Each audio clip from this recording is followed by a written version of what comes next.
কি করছো তুমি? কই না কিছু না তো। দেখি তোমার মোবাইলটা তো, মোবাইল দেখে দেখি তো।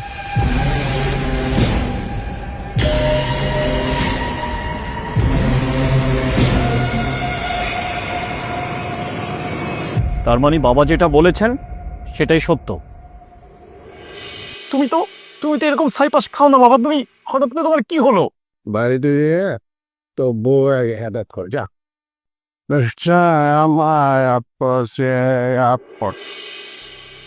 আল্লাহ, এসব আমি কি দেখছি? এদিকে বাবা একটা নেশা করে মাতলামি করছে, এদিকে আমার ঘরের বউ টিকটকে আসক্ত হয়ে আছে। তোমাকে না আমি বারণ করেছি আমাদের এই বাড়িতে কোনো টিকটক ফিকটক এগুলি করা যাবে না, তুমি তারপর এগুলি কেন করছো? না মানে বাসায় কেউ নেই তো, একা একা ভালো লাগছিল না, তাই একটু টিকটকে টাইম পাস করছিলাম। কি বললে তুমি? টাইম পাস করছো? আল্লাহ, এটা বলে টাইম পাস করছে?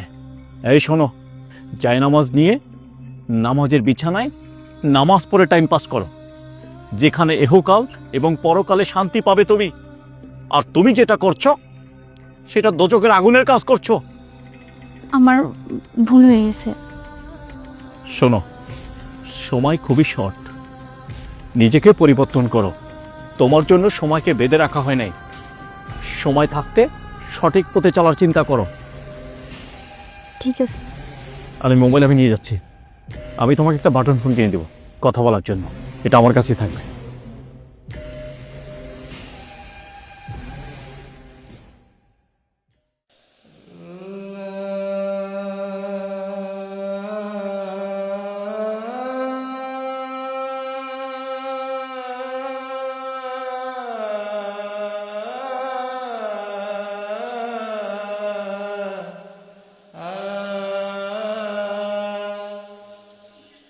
বাবা, নামাজ পড়েছো?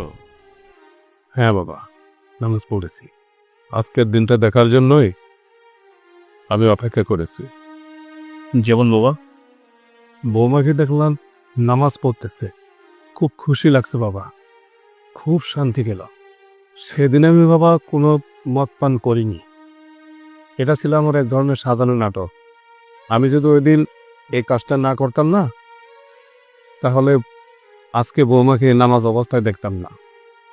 শ্বশুর হয়ে বৌমাকে তো আর শাসন করতে পারি না, আর তুইও তো থাকিস না। সেই জন্য আমি চেয়েছিলাম তুই বৌমাকে শাসন করে এই দিনের পথে আন। তুমি যে তোমার ছেলের বউকে পরিবর্তন করার জন্য নাটক সাজিয়েছ আমি বুঝতে পারিনি বাবা। শুক্রিয়া বাবা।